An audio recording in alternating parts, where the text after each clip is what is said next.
Hi everyone, मैं हूं सौंदर्या शर्मा और आप मुझे देख रहे हैं इंडियन एक्सप्रेस जनसत्ता पर। एविक्ट नहीं हुई हूँ, मैं एक टारगेट बनी हूँ इंटरनल पॉलिटिक्स का। और वो घर ऐसा है कि 8-9 लोग बचे हैं, तो आप दीवार से सर नहीं मार सकते। जो मैं अपने लिए नहीं कर पाई, जो मेरे लिए किसी ने नहीं किया, एटलीस्ट मैंने किया उनके लिए। जिनको फेंका जा रहा है या जिनके ऊपर इतनी चीज़ें उठ रही हैं, अगर वो जीत जाए। नमस्कार दोस्तों, मैं हूं मोनिका मिश्रा। आप देख रहे हैं इंडियन एक्सप्रेस जनसत्ता। आज हमारे साथ है बिग बॉस से एविक्ट हुई रिसेंटली कंटेस्टेंट सौंदर्या। सबसे पहले welcome to Jansatta. Thank you. मुझे पता नहीं खुशी हूँ या दुखी हूँ, आप इतनी खुशी से बोल रही हो। के अंदर हम देख रहे थे जितने कंटेस्टेंट्स थे, हर कोई यही कह रहा था कि उनको जाना भी उनसे रहा नहीं जा रहा था। इनफैक्ट आपने भी काफ़ी सारी चीज़ें घर के अंदर कही हैं। सबसे पहले बात करूँ तो गौतम के बारे में आपने कहा कि निकल के आपको उनसे कुछ चीज़ें क्लियर करना है। हाल ही में जो है शिव ने भी कहा था, तो आपने वही कहा था कि it was just an attachment, but अभी आप मिस नहीं कर रहे हो और कुछ है ही नहीं आपकी तरफ से, बिकॉज आपकी तरफ से रियल था, उनकी तरफ से फेक। नहीं, शिव ने कहा नहीं था, शिव ने पर्सनल अटैक किया था बिकॉज उनको ये डाइजेस्ट नहीं हुआ कि निमृत की कैप्टनसी का टिकट टू फिनाले वीक मैंने कैसे दिया उन पे अटैक करके। तो उनको कुछ ना कुछ करके पुल डाउन करना था।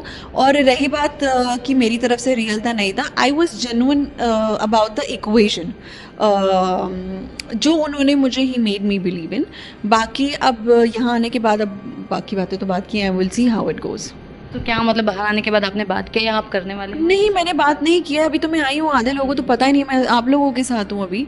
और अगर उनका फ़ोन आएगा तो मैं definitely I would speak to him, why not. वो मेरे कोई जानी दुश्मन नहीं है and I respect him as a person. Will see how it goes. और अभी एक्चुअली मेरा पूरा दिमाग स्टिल बिग बॉस में है। मैं अभी मेंटली अभी वहीं हूँ, फिजिकली यहाँ हूँ। और अभी आगे काम की तरफ बहुत ज़्यादा मेरा वो है। So I don't know how would it go now. Okay, and अगर बात करो तो इतने सारे कंटेस्टेंट्स थे, आपको क्या लगता है कि इस हफ्ते आपकी जगह किसे निकलना चाहिए था? If not you, then what do you think? See, मैं नहीं कहती कि किसको निकलना चाहिए था, तो डेफिनेटली मैं एविक्ट नहीं हुई हूँ। मैं एक टारगेट बनी हूँ इंटरनल पॉलिटिक्स का। और जो कि घर के कुछ कंटेस्टेंट्स ने उस चीज़ पे झगड़ के अड़ने के बाद वो चीज़ डिसीजन लिया, क्योंकि लोगों को नहीं चाहिए कि आप अपने स्ट्रॉन्ग कंटेस्टेंट जो फील करते हैं वो आगे जाएं, क्योंकि घोड़ा घास से दोस्ती करेगा तो खाएगा क्या। तो बाकी रही बात जाने की, तो अभी कुछ कह नहीं सकते यार, कौन जाएगा नहीं जाएगा। मैं तो आपके सामने बैठी हूँ ना। बट जैसे टीना है, वो 10वें हफ्ते में गई थी वोटिंग के आधार पर। सो और जो चीज़ें चल रही थी, so I would just say her because but I still would say कि it's a journey, every journey has to come to an end, it could be anybody। अब हर किसी का आगे होगा ही, it's a nature of the game। Right, and दूसरी तरफ शालीन और आपकी काफ़ी अच्छी दोस्ती दिख रही थी, जिसके ऊपर भी टीना और प्रियंका ने काफ़ी सवाल उठाए थे कि आपने शालीन ने इतना अगेंस्ट आपके बोला, लेकिन फिर भी आप उनके साथ दोस्ती की। कन्वीनियंस, क्योंकि कोई इंसान अगर 10 बार आपको माफ़ी मांगेगा तो आप क्या करेंगी। और वो घर ऐसा है कि 8-9 लोग बचे हैं, तो आप दीवार से सर नहीं मार सकते। और मैं झूठ मूठ का, अगर मेरी कोई अनबन हुई है अर्चना से, तो मैं वो चीज़ ज़बरदस्ती नहीं कर सकती। और मैं वो नहीं हूँ कि मैं भेड़ चाल में मंडली में घुस जाऊँ, बात करनी है तो मुझे, अगर मेरा एक क्वेश्चन वहाँ किसी से नहीं बन रहा है तो नहीं बन रहा है। और अगर शालीन ने मुझसे आके पहल की है बात करने की, तो मैं करूँगी। कोई जानी दुश्मन नहीं है। और अगर उन्होंने मेरे लिए गलत बोला है, गुड फॉर हिम, भगवान उन्हें सलामत रखे, सद्बुद्धि दे, मैं और क्या बोलूँ।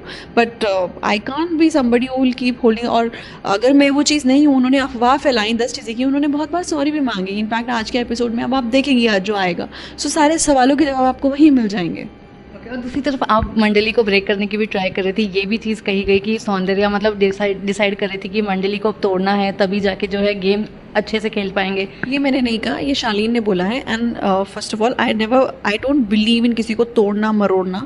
अगर ऐसा होता था तो मैं भी किसी एक ग्रुप का अलायंस का हिस्सा होती आज, और मैं बाहर नहीं बैठी होती, इंडिविजुअल नहीं रही होती। मैं उस चीज़ में बिलीव नहीं करती हूँ। और रही बात तोड़ने की बात नहीं है, एक रियलिटी चेक देने की बात है। निमृत हैं जिनके लिए मैं अच्छा सोचती हूँ, और मैंने उनके लिए अपने तहे दिल से एफर्ट्स किए हैं। मैंने जो बेस्ट किया उनको फिनाले तक लेके आने के लिए, जो मैं अपने लिए नहीं कर पाई, जो मेरे लिए किसी ने नहीं किया, एटलीस्ट मैंने किया उनके लिए। तो मैं उस चीज़ का एक हिस्सा बन गई, और मतलब टारगेट बन गई।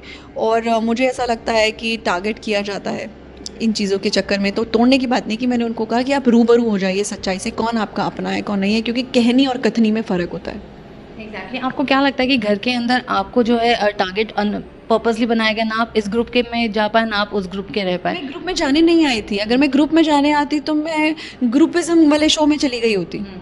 ये गेम वो है ही नहीं। ये गेम है, it's about you, your emotions, या आपके रिश्तों की परीक्षा होती है, यहाँ पे आपकी पर्सनालिटी की परीक्षा होती है। आप कितने क्या हो, कितने पानी में आपकी पर्सनालिटी, आपका थॉट प्रोसेस।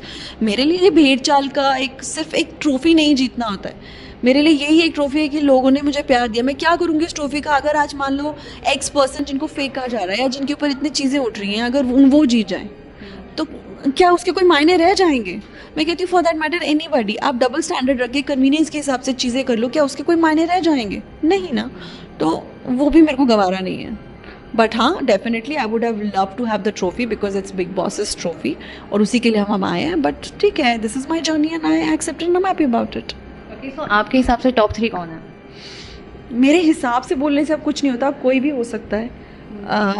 कोई भी हो सकता है, कुछ भी हो सकता है। अभी जब मैं बाहर आ सकती हूँ तो कुछ भी हो सकता है, बट मैं चाहूँगी कि अर्चना हो और सुम्बुल हो, निमृत हो। ओके, एंड अगर डिजर्विंग विनर की क्वालिटी देखते हैं तो अर्चना, सुम्बुल और निमृत में से किस में देखते हैं? डिजर्विंग तो एक बहुत ही कंट्रोवर्शियल वर्ड हो चुका है, क्योंकि जो एक अपना झूठ मूठ का भौकाल बनाता है वो भी कहता है मैं डिजर्विंग हूँ, और वो कन्वीनियंस के हिसाब से सवाल उठाते हैं। तो यहाँ डिजर्विंग नॉन डिजर्विंग कुछ नहीं है। डिजर्विंग कंटेस्टेंट आपके सामने बैठा है अभी। सो समझ रहे हो आप, वो उसकी कोई परिभाषा नहीं है। ओके, लेकिन फिर भी अगर किसी एक को अगर हम देखते डिजर्विंग कंटेस्टेंट है यार, आप कोई भी जीत जाए। ठीक है, वेल लास्टली सौंदर्य क्या कुछ कहना चाहोगे अपने लवर्स को, फैंस को जिन्होंने आपको सपोर्ट किया और सारे big boss? Thank you so very much all the big boss fans, entire family, everybody जिसने भी मुझे थोड़ा बहुत भी सपोर्ट किया, और वो जिन्होंने नहीं किया बिकॉज उन्होंने मेरे बारे में बात की, तो प्लीज़ थोड़ा प्यार भी दिखा दीजिए सिर्फ बात करने की जगह। I will be more than happy and thank you very much for everything. Thank you so much. It was pleasure talking to you. All the best for your future endeavors. Thank you.